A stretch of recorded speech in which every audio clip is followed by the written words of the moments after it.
Bonsoir et bienvenue dans Inspiré de faits réels, l'émission qui vous dévoile la réalité qui se cache derrière la fiction. Je suis Mathias. Et je suis Charles. Ce soir, nous vous proposons de plonger dans un des plus grands mystères irrésolus par la police sud-coréenne.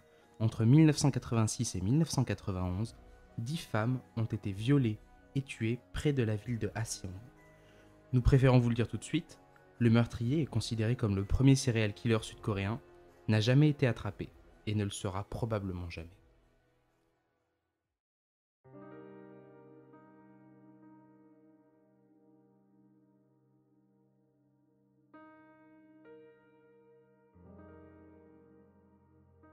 Parmi les fantômes qui hantent les affaires classées sans suite, le tueur de Haseong est sans doute le plus terrifiant. C'est sans doute pour cela qu'il a inspiré le film Memories of Murder de Bong Joon-ho, sorti en 2003. Grand prix du festival du film policier de Cognac, ce long métrage est devenu dès sa sortie un classique du polar coréen. Dans Memories of Murder, nous suivons deux inspecteurs de police très différents. Le premier, interprété par Song Kang-ho, que l'on a pu voir dans Snowpiercer ou First, Ceci est mon sang, vient de la campagne.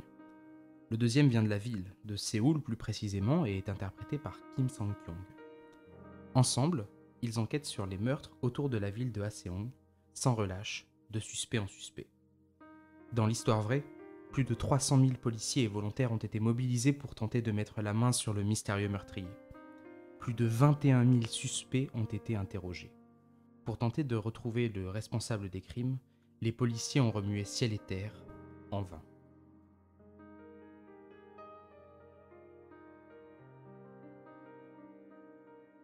Un des commissaires ayant participé à l'enquête a confié au réalisateur Bong Joon-ho que cette affaire était comme un morceau de cancer qui serait resté dans son cœur.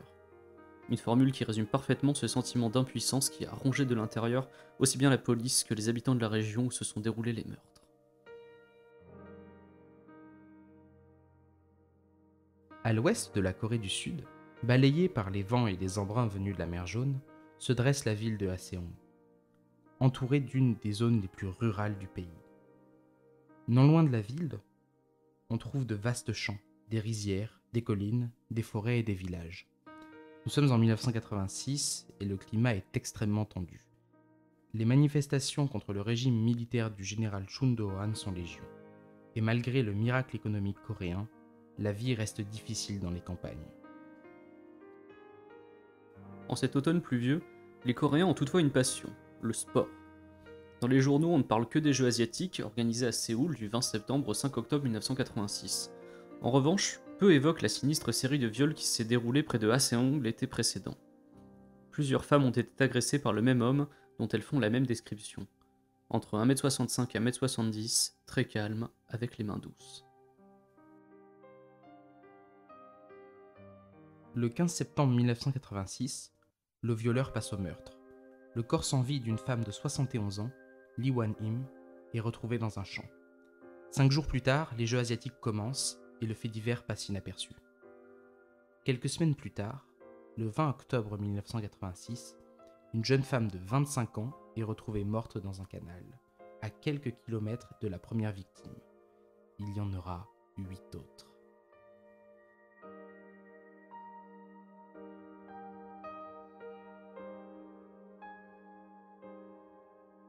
De 1986 à 1991, le tueur fera 10 victimes, âgées de 71 à 14 ans, toujours avec le même mode opératoire.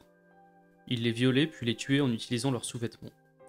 Un journaliste du Kyung-in Daily News, qui a suivi l'affaire à l'époque, décrivait le tueur comme un être d'un calme effarant qui ne perdait jamais son sang-froid et nettoyait méticuleusement les scènes de crime pour ne laisser aucune trace. Un homme méthodique et patient. Il a attendu sa première victime le 10 janvier 1986 par une température de moins 15 degrés pendant plus d'une heure sous une pluie battante. Le meurtre accompli, il a traîné le corps de la jeune femme sur plus de 700 mètres avant de l'abandonner dans une rizière. Évidemment, la police sud-coréenne n'est pas restée les bras croisés. Elle a tout tenté pour mettre fin aux agissements de ce tueur en série. Mais elle n'était pas assez efficace. Manque de compétences, mal formés et surtout très mal équipés, les enquêteurs ont fait face à un cas inédit.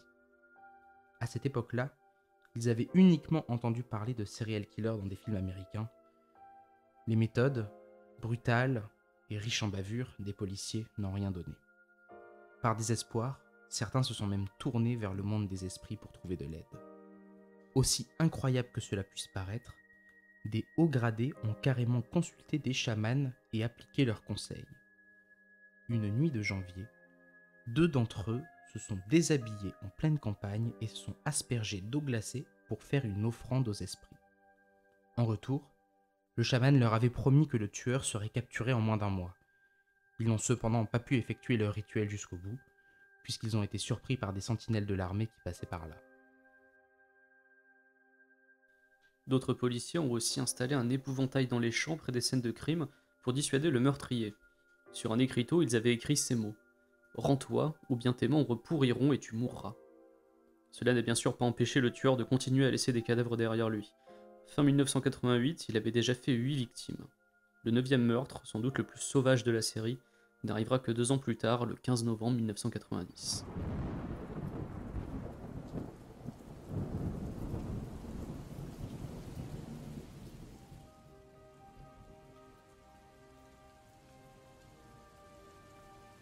Le tueur avait bien choisi son jour. À l'époque, tous les 15 du mois, les Sud-Coréens devaient se plier à un exercice de défense. Des sirènes retentissaient, des coupures de courant étaient provoquées et les citoyens étaient incités à rester à l'abri, chez eux. C'est donc sans aucun espoir de recevoir de l'aide que Kim Mi-jung, 14 ans, est assassiné.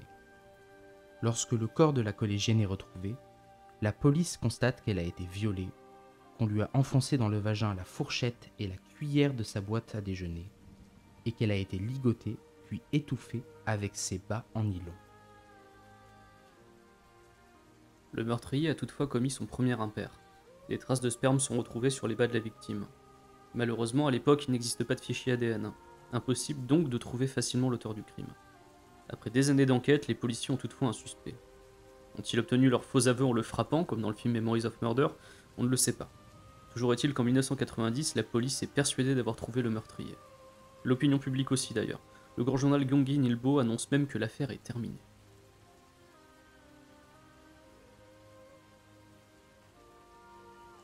La Corée du Sud n'ayant pas alors les infrastructures nécessaires pour mener ses propres analyses, un échantillon du sperme retrouvé est envoyé au Japon pour le comparer avec l'ADN du suspect.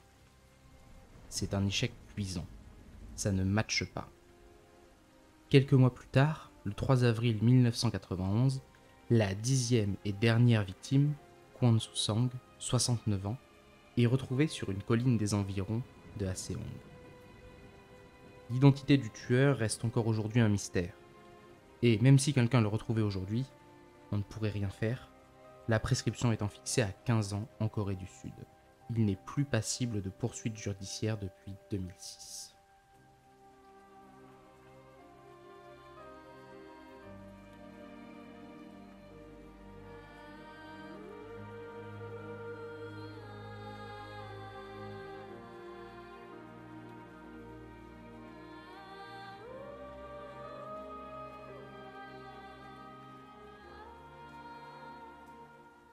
Si l'on n'a plus jamais entendu parler du tueur de Hwasong, son fantôme reste très présent dans la région. En octobre 2004, le meurtre d'une lycéenne, lui aussi irrésolu, avait relancé l'inquiétude de la population locale. Entre 2006 et 2009, 6 femmes ont été assassinées et violées dans cette même zone et dans les régions avoisinantes. Mais cette fois, le meurtrier a été retrouvé. Kang Go-soon, condamné à la prison à perpétuité, est aujourd'hui considéré comme un des pires tueurs en série du pays. Un macabre panthéon dans lequel on retrouve également Yoo Jung-chul, qui a inspiré le film The Chaser. Mais ça, c'est une autre histoire.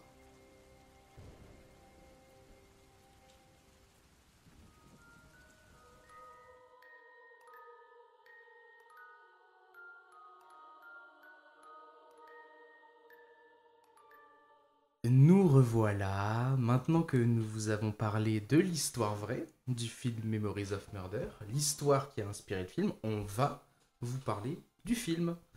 On va vous parler du film, et donc on va peut-être commencer par le fait que, puisque c'est un peu notre ligne éditoriale, hein, le fait que c'est un film qui est très proche, qui se veut très proche des faits dont nous vous avons parlé juste avant. C'est vrai que contrairement à beaucoup de films dont on a parlé dans cette émission, qui s'inspirent assez librement de faits réels, Memories of Murder a pour volonté d'être très proche des faits réels. Le réalisateur Bong Joon-ho a déjà déclaré dans plusieurs entretiens, il y a d'ailleurs un livre d'entretien avec Bong Joon-ho qui a servi majoritairement de base à cet épisode, dans lequel il raconte la genèse de Memories of Murder.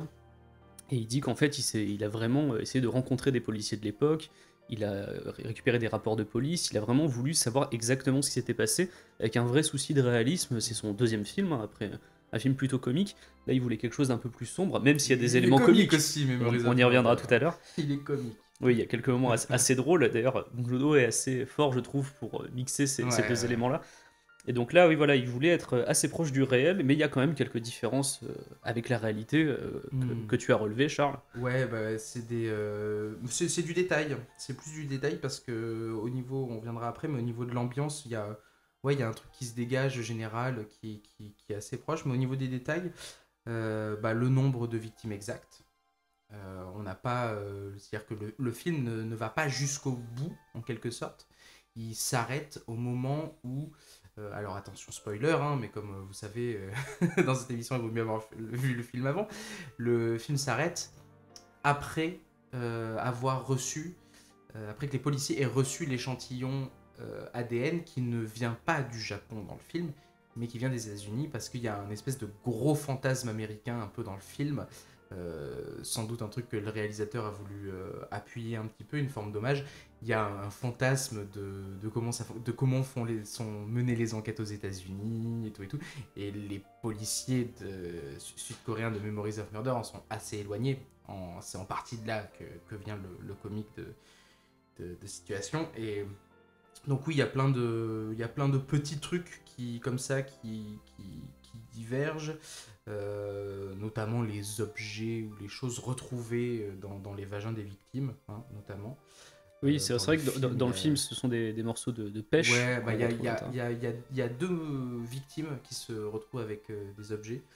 C'est une première qu'on voit sur une table donc à la morgue. Donc on voit le médecin légiste qui commence à extraire des trucs. C'est horrible. Des scènes comme ça qui sont horribles. C'est ça qui est fort, je trouve, dans Memories of Murder, c'est qu'on a des séquences qui sont quand même assez drôles, parce que les policiers sont ridicules. C'est une grosse critique de la part de Bong Joon-ho, des policiers de la 5ème République en Corée, qui avaient des méthodes vraiment, voilà, on peut dire zéro, quoi. Hein. C'était le degré zéro de l'enquête policière. Ça jette pas la faute sur la police, disons, ça jette la faute sur les institutions. Oui, voilà, parce que les policiers, ils font avec les moyens qu'ils ont, quoi. Mais ouais. Et la deuxième, il y a une deuxième victime qu'on retrouve dans la forêt, où là, la scène est assez... Oui, la fameuse scène sous la pluie où on retrouve le cadavre dans la forêt. Et là, elle a encore d'autres objets. Alors oui, ça fait partie... en même temps, c'est proche de la réalité, parce que il y a vraiment eu des choses qui ont été retrouvées comme ça dans les victimes. Mais en même temps, il prend quelques libertés sur les détails.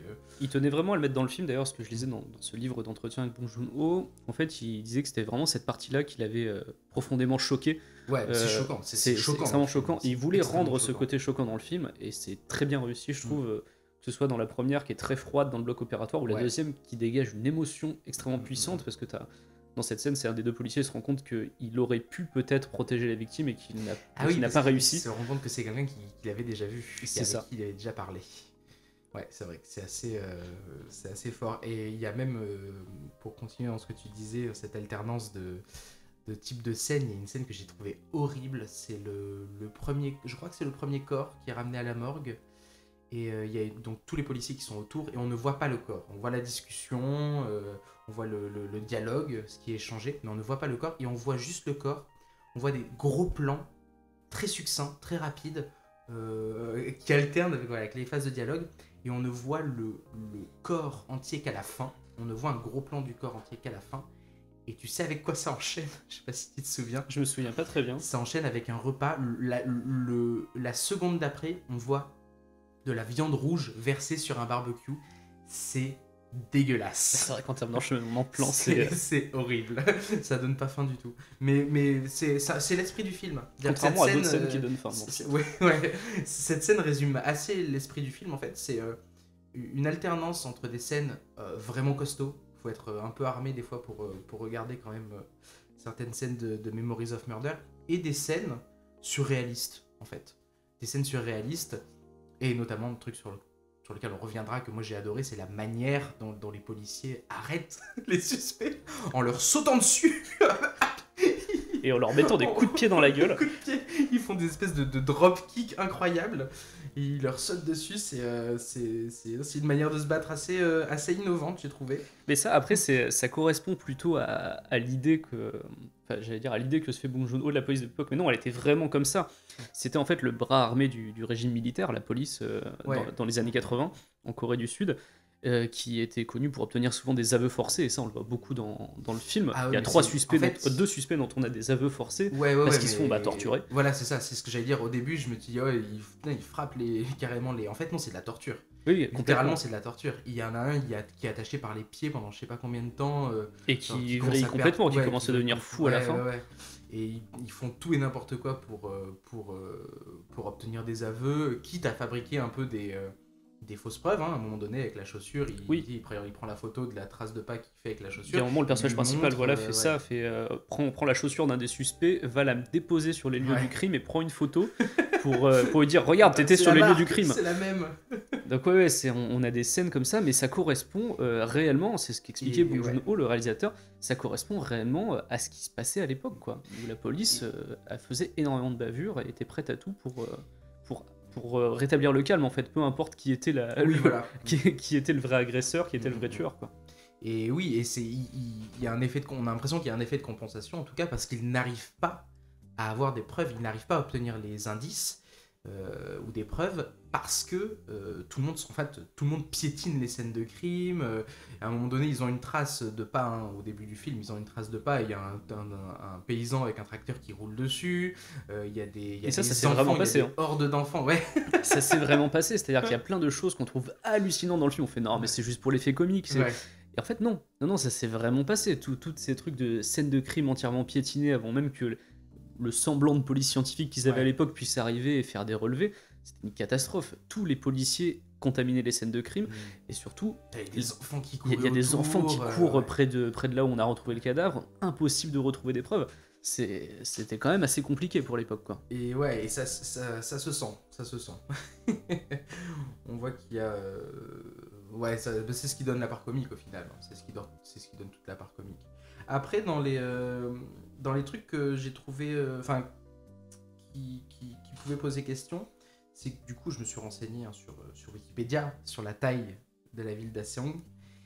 Elle fait aujourd'hui 540 000 habitants. Oui, elle a connu une expansion assez incroyable. Et tu sais combien elle faisait dans les années 80 ou pas? Parce que je me suis pas renseigné, mais je crois qu'elle était beaucoup plus petite, forcément. Beaucoup plus petite, ouais. Parce que c'est vraiment montré comme une zone extrêmement rurale.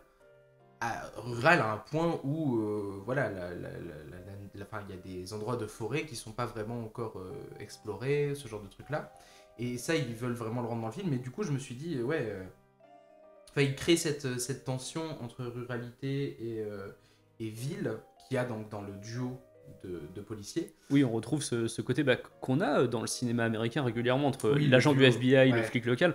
Là en fait on a un agent donc de la police, on va dire nationale, qui arrive de la grande ville pour épauler le héros qui, il faut bien l'avouer, n'est pas très efficace. Il est très sympathique. Oui.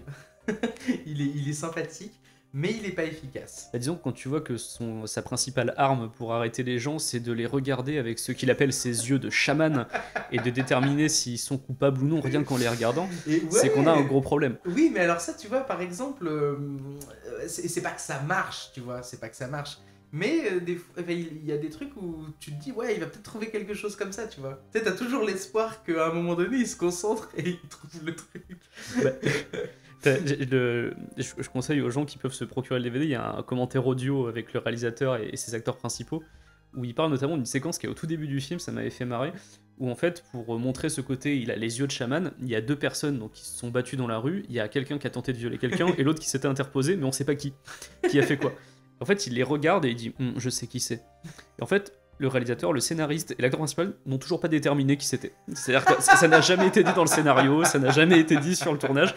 Et même en regardant le film, ils font ah ouais, merde, on a oublié de conclure le truc, on sait pas. Ouais, mais c'est pas grave, parce qu'il dit même pas je sais qui c'est. Hein. La scène, elle se termine il y a l'inspecteur, son chef, qui lui dit regarde, tu as d'un côté une personne qui a violé une femme, de l'autre côté tu as son frère, Ah oui, c'est ça, c'est son frère.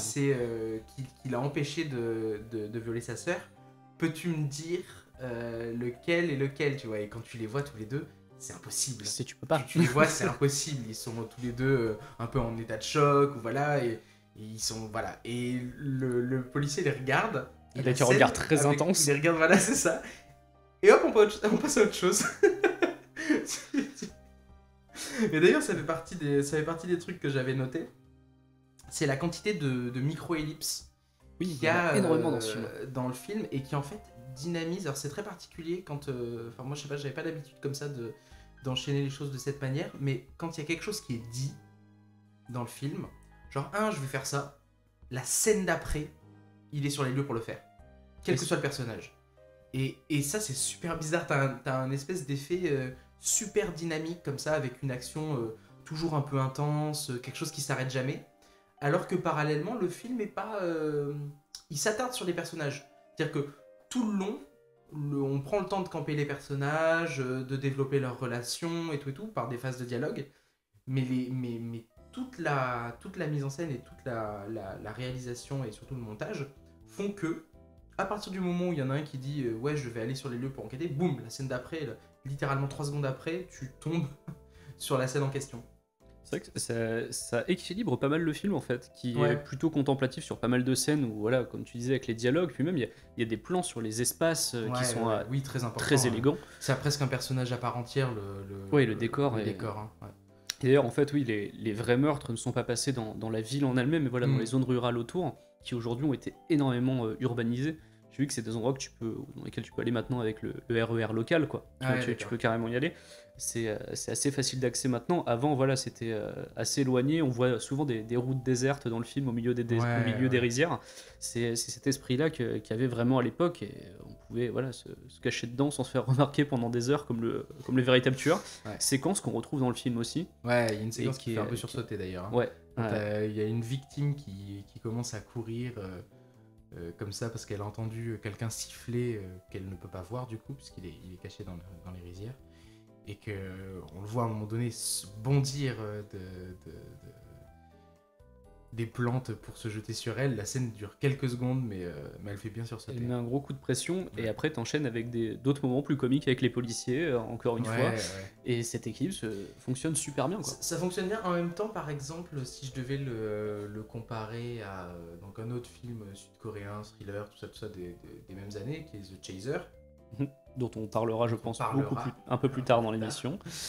The Chaser est j'ai préféré The Chaser, mais il est encore plus extrême parce que du coup ça enlève, il y a quelques passages légèrement comiques, mais le côté dramatique est tellement fort que je trouve que ça va un peu plus au bout de l'idée, ou je sais pas, tandis que Memories of Murder, c'est dur de se situer des fois parce que ça fonctionne bien, c'est vrai que ça fonctionne bien, mais des fois j'ai l'impression que le côté comique, ou même pas, c'est pas forcément que comique, c'est grand guignol en fait. C'est complètement guignolesque, les relations qu'ils ont, des fois les flics entre eux, ou la manière dont ils procèdent aux arrestations, c'est du guignol. T'as l'impression que c'est n'importe quoi. Mais c'est très marqué des débuts au cinéma de Bong Joon-ho. Hein. Son premier film s'appelait Barking Dog Never Bites, qui était très comique pour le coup. Et donc là, en fait, tu sens qu'il est dans une phase de transition entre quelque chose de comique, puis après il va aller vers des choses comme Mother, comme The Host. Là, il a aussi sorti le Snowpiercer, ça c'est son grand début aux États-Unis, et là il va revenir avec quelque chose encore une fois d'assez sombre. Donc tu sens que Memories of Murder dans sa filmo est un peu un film de transition. Ouais, c'est ça, c'est un peu un film de transition. Et du coup, je trouve que des fois, il y a la partie dramatique de Memories of Murder n'est pas forcément très très bien rendue à certains moments. C'est-à-dire quand il y a des scènes vraiment dégueulasses, marquantes, mais il y a des scènes aussi où ils arrêtent des suspects, on se dit enfin ils le tiennent, et en fait voilà, non, ils ne tiennent pas. Hein. Mais je trouve que dans The Chaser, j'ai été plus marqué par The Chaser. Oui, qui m'a vraiment choqué pour le coup. Qui est assez brut et tout ça, mais on en reparlera plus longuement de The Chaser, qui est vraiment un excellent film, qui méritera un épisode entier de notre émission, puisqu'il est lui aussi inspiré de faits réels. On vous a fait un petit teaser à la fin en disant que Yu Jung-chul était un des plus terrifiants tueurs en série de l'histoire de la Corée du Sud. Eh bien, c'est lui qui a inspiré The Chaser. On en parlera dans un autre épisode entièrement consacré à ça. On va juste revenir du coup maintenant sur Memories of Murder et sur un petit peu son héritage, ce qu'il a apporté. En fait, c'est un film qui a vraiment relancé quand il est sorti en 2003. La mode des polars coréens, on a recommencé à en parler en dehors de la Corée. Avec Oldboy. Avec Oldboy évidemment. Ils sont sortis, je crois qu'ils sont sortis tous les deux en 2003. Et ça a vraiment donné un gros coup de boost au style du polar coréen. Ouais, style du polar coréen qui s'inspire. C'est quelque chose qui est à la fois assez déroutant et assez plaisant. C'est que ça s'inspire du cinéma américain. Vraiment, il y a des trucs, on l'a dit, le duo de flics, certaines situations, ça s'inspire du thriller américain, mais avec tout plein de spécificités qu'on retrouve pas, et que ce soit dans The Chaser ou dans Memories of Murder, voilà. Et notamment la place comme ça qui est accordée au lieu. Le lieu est très, très spécifique, c'est-à-dire que des fois, dans certains thrillers américains, t'as l'impression qu'il y a des trucs qui sont un que petit les peu villes sont génériques. interchangeables. Ouais, voilà. Là ça paraît difficile, hein.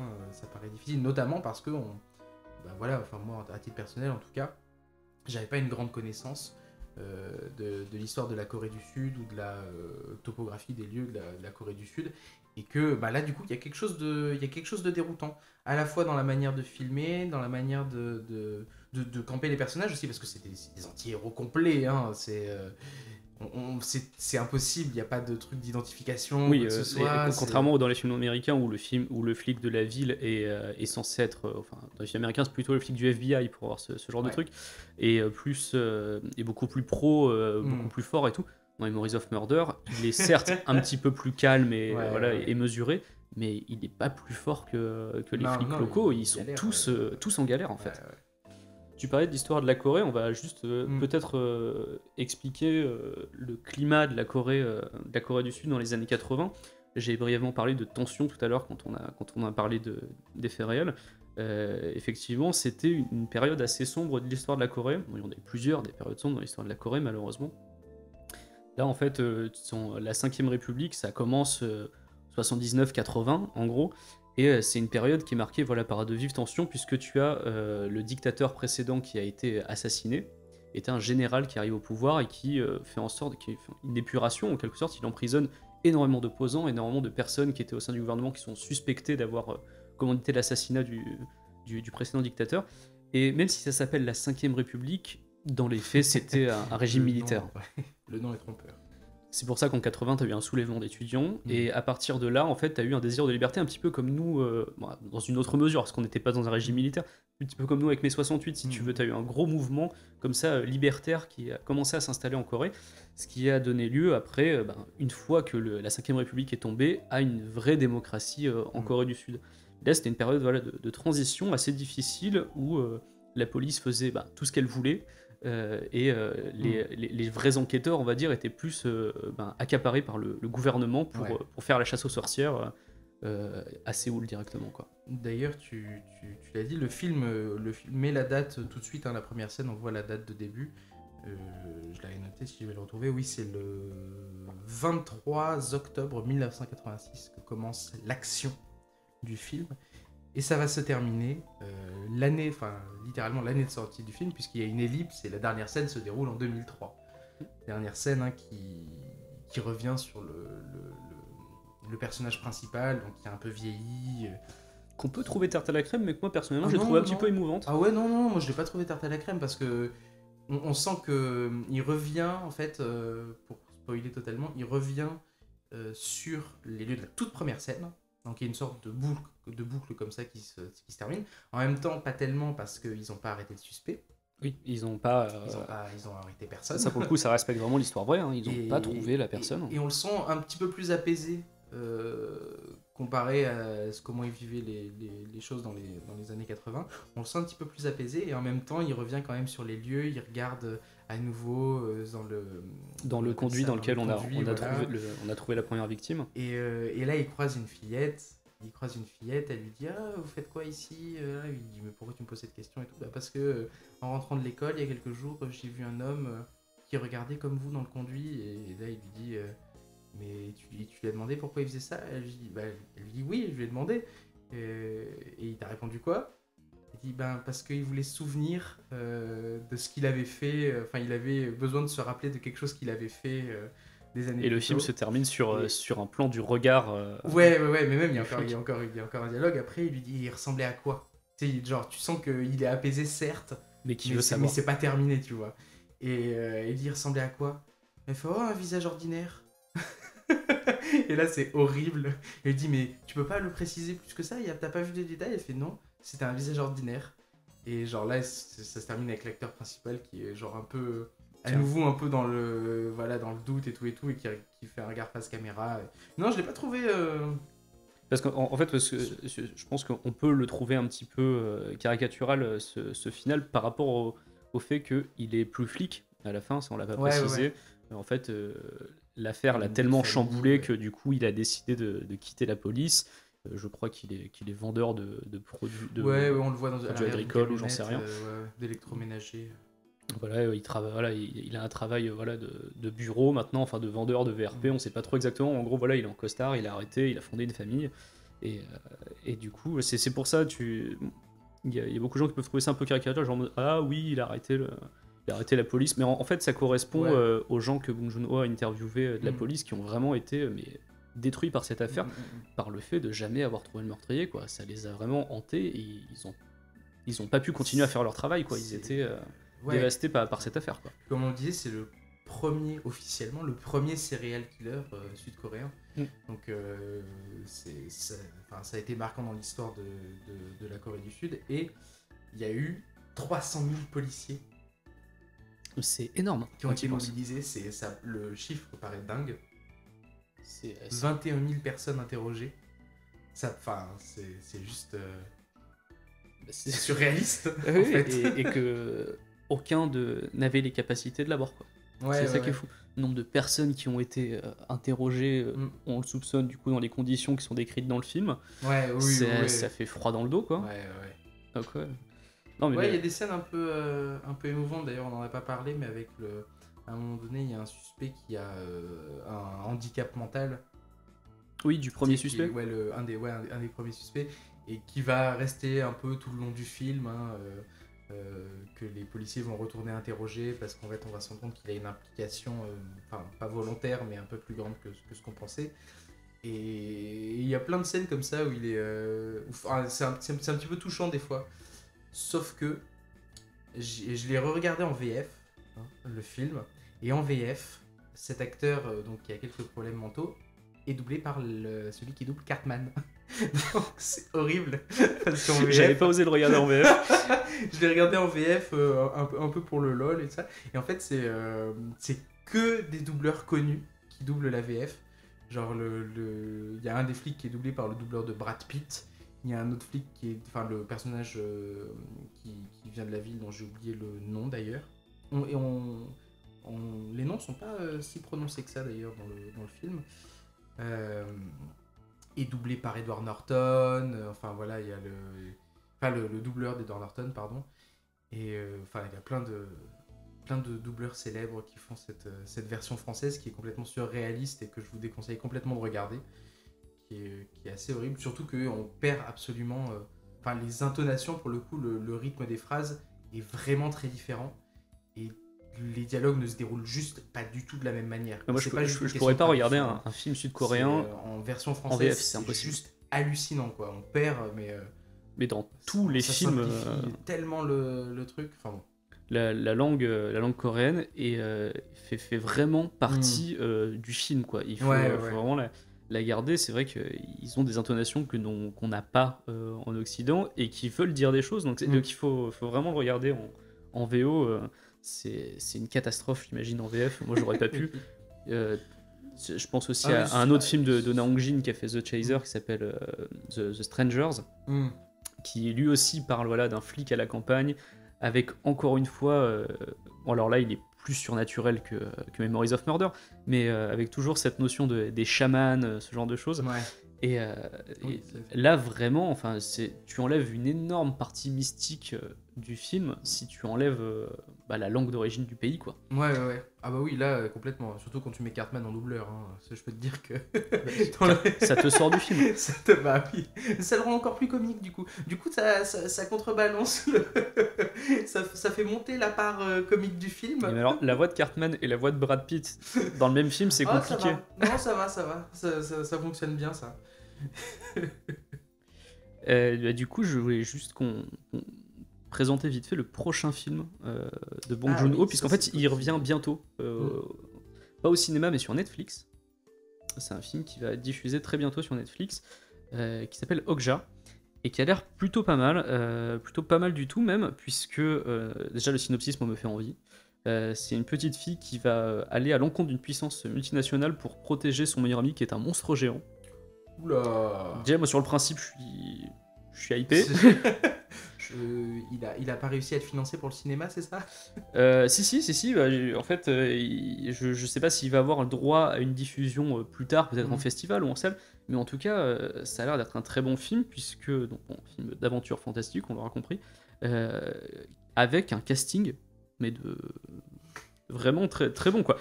On avait déjà eu un bon casting sur Snowpiercer, le transpersonnage. Ouais. Déjà, les rôles principaux étaient quand même. Il y avait Tilda Swinton. Ah oui, il y avait Tilda Swinton, ça oui, parce que c'était quand même Il y avait Captain Chris America. Evans. Oui, mais. Attends. Ouais. Alors, il a eu Captain America. Coûte cher, ok, peut-être qu'il coûte cher, mais de là à dire que c'est du gros casting. Moi, je trouvais qu'il était plutôt bien foutu, ce film. Avec un casting bien... non. Le film, j'ai beaucoup aimé Snowpiercer, hein, mais ouais. Attends, t'as Ed Harris. Oui, Ed Harris qui est en bout de. Oui, ça, je m'en souviens. Ed Harris qui est juste le méchant idéal quand tu veux le mettre en. Oui, voilà, c'est le rôle de Truman Show, voilà, c'est ça. Ed Harris fait méchant superviseur. Toujours le même rôle depuis des dizaines d'années. Hein, Bon, là en tout cas on a Jake Gyllenhaal qui va jouer dedans, on a Tilda Swinton encore une fois hein, qui renouvelle sa collaboration avec lui, on a Steven Yeun qui jouait dans Walking Dead, qui est l'interprète de Glenn dans Walking Dead, pour ceux qui regardent. C'était le raciste Glenn non, Glenn c'est l'asiatique, ah oui d'accord, qui est marié avec Maggie. Daryl. Oui. J'ai regardé qu'une saison de Walking Dead avant d'abandonner. Et l'actrice principale a déjà été vue dans pas mal de films coréens, malgré son jeune âge, puisque... Non, en 2004, donc ça lui fait quel âge? Ça lui fait 12 ans. Ouais, donc voilà, c'est très jeune. 2004, 12 ans, non, pas tout à fait. 12-13 du coup. Oui. Attends, je regarde sa fiche Wikipédia, elle est née en juin. Donc si, c'est ça fait... c'est bon, la saison. 12 ans. Et on l'a vu notamment dans un autre film du réalisateur de The Chaser. Décidément, on parle beaucoup de The Chaser. Ouais, mais c'est dur. En fait, c'est dur de pas parler de la mouvance générale parce que en fait, Memories of Murder, il s'inscrit aujourd'hui à la base d'une mouvance de films, mais sur lesquels on reviendra du coup, mais qui sont de qualité. Ah mais oui, il faut s'intéresser au cinéma coréen. Moi, je m'y suis intéressé personnellement après une vidéo justement du fossoyeur de films qui était consacré à The Strangers, qui m'avait donné beaucoup envie. Et via The Strangers, du coup, j'ai découvert l'univers donc de son réalisateur, qui est Naong Jin, qui a fait The Chaser, et surtout The Murderer, qui est excellent. The Murderer est d'ailleurs, pour ceux qui sont abonnés à Netflix, disponible, donc précipitez-vous dessus, c'est un très bon film, qui est un petit peu... comme si le polar coréen rencontrait Ken Loach. On est vraiment dans une dimension de misère sociale. Attente, là.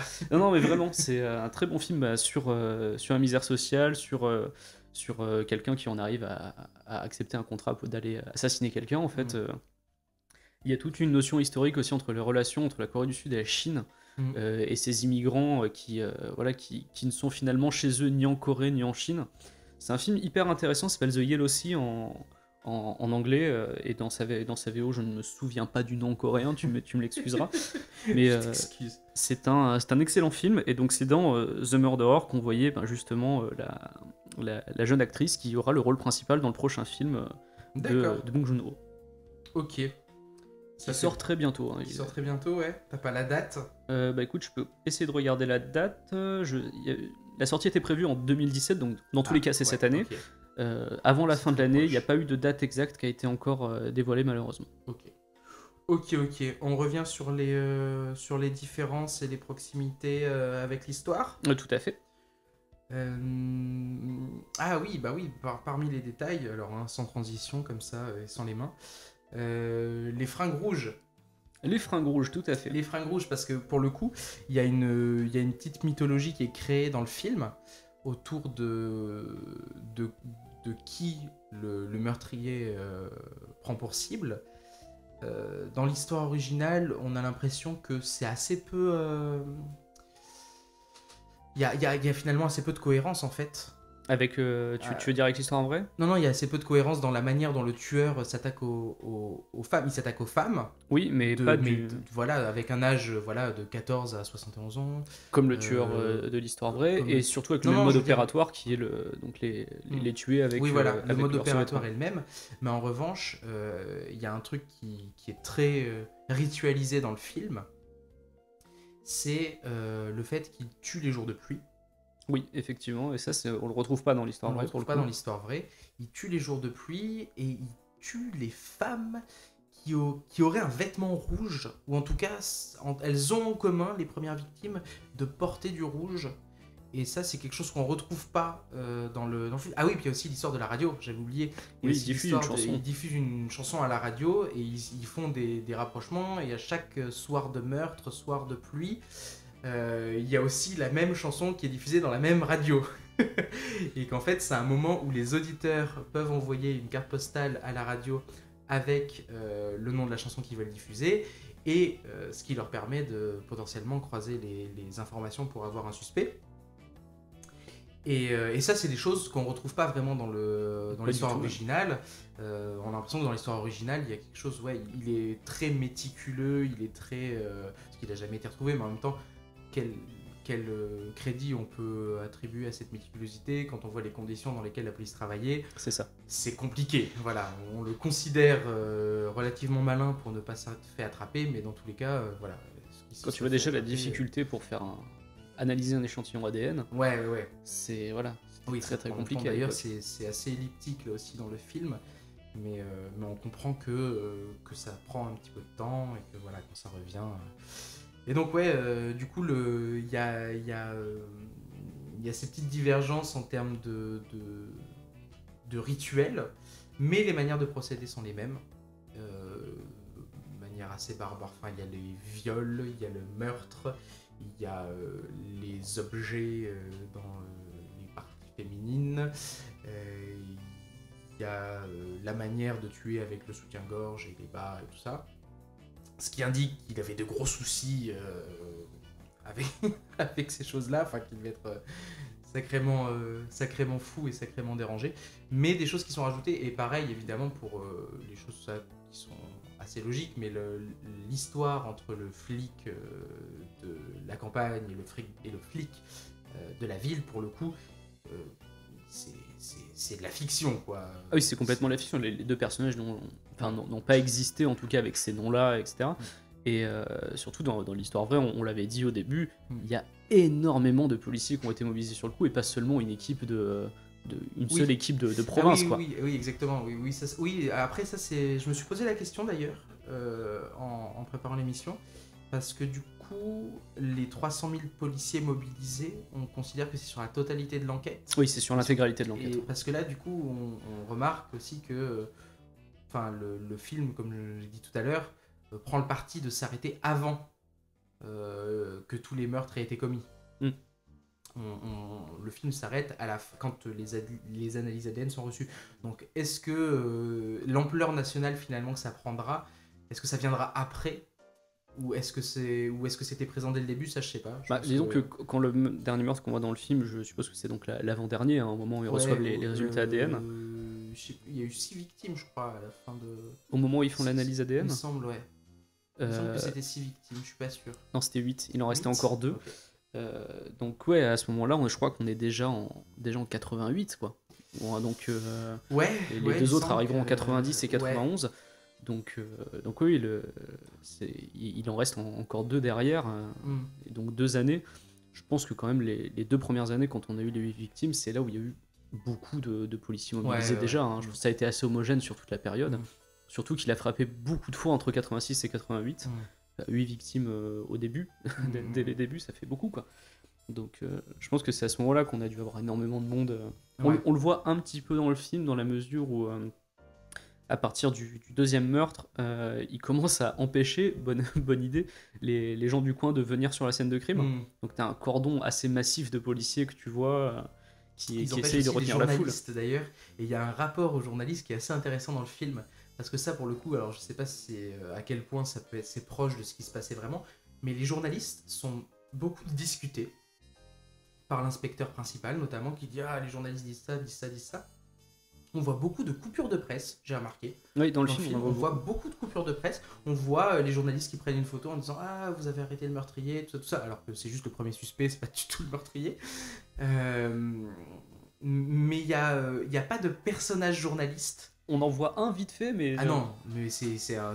Oui voilà, on le voit vite fait, c'est-à-dire que c'est même pas un personnage, ouais, c'est vrai que dans les journalistes, je pense qu'il y en a un seul qui a 2 lignes de dialogue. Oui voilà, c'est ça. Voilà. Et Au qui dit moment poser où- pour la photo, Voilà, ou c'est un ça. truc comme ça, tu vois. Et c'est marrant parce qu'il y a cette idée qu'il y a une presse indépendante, parce que ils ont peur que les journalistes révèlent les méthodes policières.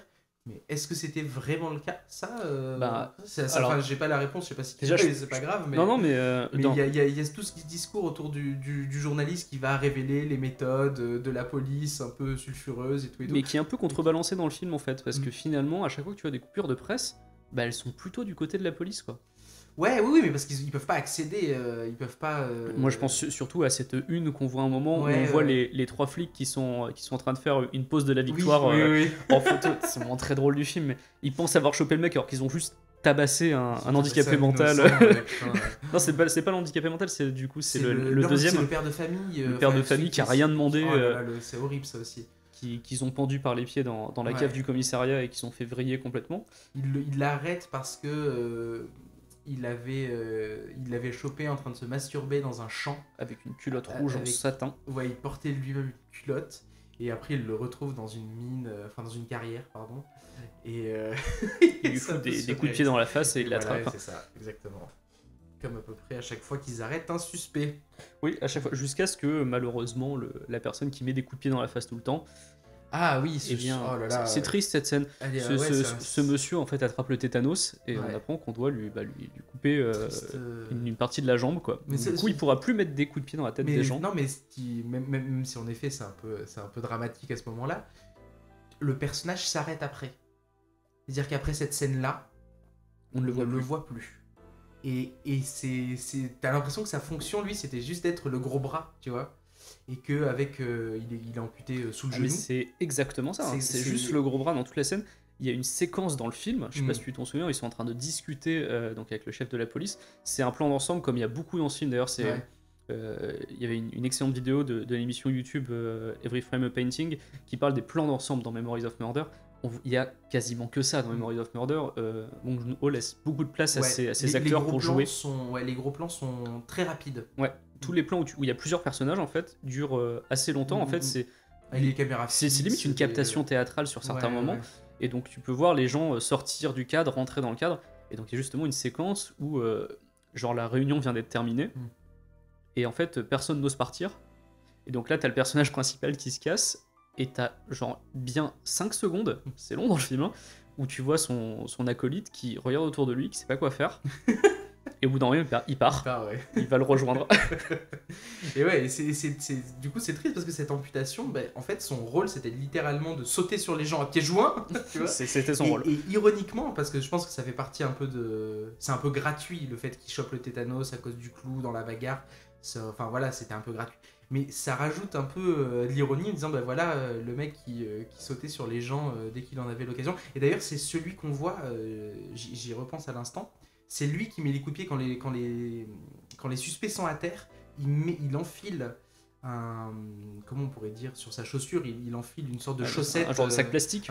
Ouais, entre le sac plastique et la chaussette, il met dessus pour pas salir sa chaussure du sang des suspects quand il leur met des coups de pied quand ils sont au sol. Et ironiquement, il va se faire amputer de cette jambe-là, enfin du bout de jambe sous le genou.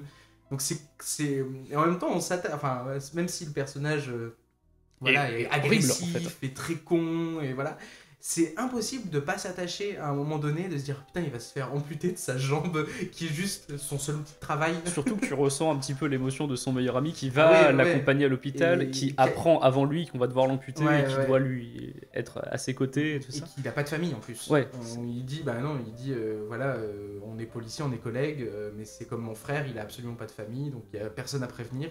Et ouais non, c'est assez. Il y a c'est beaucoup de assez scènes triste, quand même ouais. assez poignantes dans ce film, Ouais. entre les scènes assez Mais- hard et les scènes mais comiques. qui peuvent être, elles sont, il y en a certaines comme celle-là qui sont à la fois ironiques et poignantes quoi. Mm. Dire que ouais c'est la triste ironie du sort quoi. On va peut-être s'intéresser maintenant à nos 2 questions finales. Je pense, Oh oui c'est possible. je pense que l'heure est venue. Évidemment, je sens venir ta réponse. Est-ce que ça colle? Ouais, ça colle, ça colle de ouf. Ça colle de ouf. C'est-à-dire que des fois, il y a des libertés, évidemment, faut pas s'attendre à un documentaire, c'est pas un documentaire. C'est un film de fiction, mais parmi les documents retrouvés sur lesquels on s'est appuyé, et le film, c'est assez dingue. Il y a une proximité, il y a évidemment des choses qui sont un peu fictionnalisées pour être un peu plus spectaculaires. Mais et puis il y a des choses aussi qui sont limitées par le budget. Hein. Je pense que pour le coup, ils auraient aimé, à mon avis, enfin je suppose. C'est vrai que le budget était assez limité. Tu me disais c'est 2,8 millions. 2,8 millions de dollars. C'est très peu pour un film de C'est- cette ampleur. Quoi. Ah mais c'est une scène d'action de Transformers. C'est une micro-scène d'action de Transformers. C'est que c'est vrai. C'est une scène d'explosion dans Transformers. Hein. Donc ouais, non, et je pense que le coup des 300 000 policiers, par exemple, il y a des choses, l'ampleur de l'enquête, je pense, n'a pas pu être totalement montrée du fait des limitations de budget, peut-être aussi. Mhm. Ils pouvaient pas faire des plans complètement zinzin ou de choses comme ça. Et du coup, c'est peut-être ça aussi qui a limité les proximités avec l'enquête, ou le fait que ouais, ils vont peut-être pas aussi jusqu'au bout. Puis il y avait également son envie, je pense, au réalisateur de montrer, de mettre un petit peu l'accent sur la dégradation de ces personnages qui au début Ouais. sont pleins de bonne volonté et qui peu à peu sombrent dans la Ouais. dépression parce qu'ils voient que l'enquête sera impossible à résoudre. Ouais, même le flic le plus intègre, celui qui vient de Séoul, à un moment donné, finit par essayer de tirer sur un suspect potentiel pour en finir. Quoi, parce Déjà, il qu'il le en peut fracasse plus. à Ouais, coups de ouais, poing et ouais. ensuite il sort Alors- son arme. Alors qu'il était jusque-là complètement opposé à ces méthodes-là et tout. Il y a une sorte de descente aux enfers dans lesquelles étaient déjà un peu pris les personnages, disons, ruraux, ceux qui viennent de la campagne, parce qu'ils avaient des méthodes violentes. Mais le flic de Séoul, finalement, en vient à venir à ces méthodes-là parce qu'il a rien sous la main pour mener son enquête. Et finalement, ça le remet au niveau des flics de Hwaseong. Je l'ai bien Hwaseong, prononcé. ouais. D'ailleurs, j'avais pas remarqué au premier visionnage, et c'est en écoutant la version commentée que j'ai réalisé le truc. C'est vrai que le personnage du flic de la ville, en fait, il a aussi une dégradation physique qui est très lente tout au long du film, donc on la sent pas forcément. Voilà, mais en fait, Quand il arrive, l'acteur a perdu du sur poids lui, et tout. Hein. Ouais. Même il est marqué au visage, on le voit. Non, c'est vrai que ça, c'est assez fort, c'est assez bien fait. Donc, est-ce que ça colle? Oui. Il y a un gros travail d'enquête et de documentation de la part du réalisateur, et ça se sent, et ça rend le film à la fois critique et poignant. C'est-à-dire que c'est difficile de ne pas voir dans le film finalement une critique de l'état de ce qu'était la Corée du Sud et des pratiques policières de l'époque. Enfin, c'est difficile d'en faire abstraction du coup. Là, c'est quelque chose qui avait énormément marqué Bong Joon-ho, puisque lui a grandi dans ces années-là, quoi, en Corée. Il expliquait que tous les gens de sa génération se souviennent, notamment voilà, de ces alertes tous les mois où il fallait rentrer chez soi, les couvre-feux. Ouais. Donc voilà, tout ça l'avait beaucoup marqué. Quoi. Moment d'ailleurs, pour continuer avec le sacol, moment pendant lequel il y a un meurtre, et moment pendant lequel il y a eu un meurtre en vrai. C'est ça. C'est-à-dire que voilà, alerte, c'était pour des alertes, c'était des entraînements contre les attaques chimiques. Je crois que c'était ça, je me souviens plus exactement, mais ça devait être ça. Et du coup, tout le monde devait couper donc, les Parce appareils qu'il y avait cette peur de la Corée du Nord, si je me souviens bien, qu'ils envoient des armes chimiques. Quoi. Et du coup, entièrement tout coupé, sirène, plus de lumière, plus d'électricité, plus rien. Donc voilà, quand une personne se retrouvait seule dehors, elle était dans l'impossibilité de contacter qui que ce soit. Et c'est ce qui est arrivé en vrai, et c'est ce qui est reproduit dans le film d'ailleurs. Et donc oui, ça colle à fond, point final. Est-ce qu'on adhère? Bah oui, évidemment. Et oui, on Évidemment, adhère. c'est un excellent film.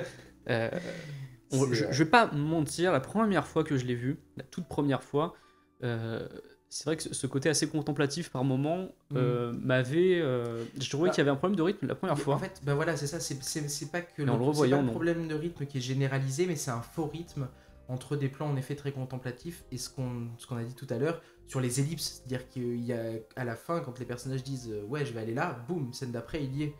Et donc c'est un mélange entre des plans contemplatifs et des moments assez elliptiques qui font en fait tout le charme du film. C'est Qui ça. font tout le charme et toute la spécificité de ce film. Je dirais pas des thrillers sud-coréens parce que je l'ai pas assez vu pour faire cette généralité-là, mais ça donne une spécificité qui est dépaysante en fait, qui est complètement dépaysante. Et quand on regarde Memories of Murder ou The Chaser ou d'autres, on a l'impression qu'on repère des codes, certains codes du cinéma américain, mais on a l'impression de voir quelque chose de nouveau. Mais qui sont détournés, pas utilisés Ouais. exactement de la même manière. Mais on a l'impression d'assister à quelque chose d'un truc un peu différent, un peu nouveau. Et ça, c'est super. C'est rafraîchissant, c'est agréable. Et c'est un C'est film des bons qui, films, hein. qui, je trouve, se révèle beaucoup plus au deuxième visionnage. Ouais. On fait plus attention à certaines choses. Mm. Voilà, il y a. Parce qu'au début, en fait, je pense qu'au premier visionnage, quand t'as jamais vu aussi de polar coréen, parce que moi j'avais vu The Strangers avant, qui est plus récent, tu vois, il est sorti genre en 2015, Ouais, je ouais. crois. Donc, Et qui rentre peut-être un peu plus dans les codes voilà, classiques. c'est ça. On a une progression en termes de rythme qui est beaucoup plus actuelle. Là, le film était en 2003, donc il y avait encore beaucoup de spécificités. Puis c'est qu'un deuxième film, hein, il faut le c'est un rappeler. deuxième film, c'est ça aussi. Donc au premier abord, tu peux être un peu surpris, du coup, en voyant le film, et du coup, ça prend un peu le pas sur ton appréciation du film, je Ouais, pense. ouais. Et après, au deuxième visionnage, j'ai On se trouvé dit, le film waouh, excellent en ouais. fait. Mais vraiment, au début, j'étais ouais, il est bien, tu vois. Mm. Mais au deuxième visionnage, j'ai vraiment trouvé que c'était un des chefs-d'œuvre que j'ai vu. Perso, moi, j'utilise ce mot parce que je trouve vraiment que c'est un film assez important, qui est vraiment très très bien réalisé pour le coup et qui transmet beaucoup d'émotions. C'est Ouais, ça. ça. On s'est pas forcément attardé sur plein de détails type jeu d'acteur, tout ça, mais les acteurs jouent très bien. Et l'acteur principal, Ouais. qui joue le détective aux yeux de chaman, Qui est connu, hein, qu'on retrouvera après dans plein de. Ah oui, il joue dans Snowpiercer d'ailleurs. il joue dans Snowpiercer, mais c'est vrai que tu peux faire un bingo du cinéma coréen Ouais, avec ouais. tous les acteurs. Ouais. Il y a genre, on va dire une demi-douzaine d'acteurs que tu retrouves dans quasiment tous les films qui sortent, quoi, parce que c'est les stars du cinéma coréen, et en fait, ils jouent dans les films qui sont le plus exportés, donc du coup, c'est eux que tu retrouves le plus souvent là-dedans, quoi. Et ouais, et même le flic de la ville qui aura une carrière, qui est un peu moins exposée, il me semble, joue très bien et tous, même les rôles seconds, je trouve que tout fonctionne bien dans ce film. Et j'avais pas capté, et ça, t'as raison, je l'ai capté au deuxième visionnage, la qualité de la BO aussi. Ah oui, la BO est La BO est vraiment. BO que vous avez pu entendre Ouais. quand nous avons raconté l'histoire vraie. Les musiques que vous avez entendues sont donc extraites de la bande originale de Memories of Murder, qui est aussi excellente à écouter, même toute seule. Il y a une espèce de mélancolie qui s'en dégage que je trouve très belle. Donc ouais, un très bon film. Un très bon film, mais pas super facile à trouver. Ouais, si, ça va. Je dirais pas de quelle manière je l'ai trouvé, hein, pour pas me faire arrêter par la police, mais je l'ai trouvé facilement. Moi, j'ai dû fouiller dans les cache converters à la recherche d'un vieux DVD. Tout ça. DVD, d'accord. Ok. Si. J'ai trouvé le DVD pour 1,99€ au fin fond d'un cache converters. Et je pensais pas le trouver, honnêtement. J'étais en mode, ouais, je cherche mécaniquement, je sais pas. Et je suis tombé dessus, j'étais surpris. En streaming, il se trouve vraiment facilement. Donc voilà. En VOSTFR et en VF, mais évitez absolument la VF. Ouais, on ne le répétera jamais assez. Ouais. Pas de VF pour ce genre de film. Il y a des films anglais sur lesquels on peut fermer les yeux, mais pas sur Memories of Murder. Les intonations sont très importantes, je trouve. Donc, ouais. Et écoute, je pense que c'est l'heure de clôturer cet épisode. Oui, je pense aussi, ouais. On va pouvoir dire à bientôt. À bientôt à nos auditeurs. N'hésitez pas à nous laisser des commentaires sur les réseaux sociaux, sur Twitter, @IFRpodcast, sur SoundCloud, sur Facebook, la page Inspiré de faits réels. Et sur iTunes, les commentaires iTunes aussi, n'hésitez pas à noter, à dire ce que vous en avez pensé. Et bah du coup, on vous dit à la prochaine. À la prochaine pour un autre film. Un autre film dont on ne donnera pas le nom maintenant parce que c'est très risqué de donner le nom des films. Oui, parce que le programme peut encore changer à la dernière Encore minute. complètement changé. À bientôt, Allez, à on vous bientôt. fait des gros bisous. Gros bisous.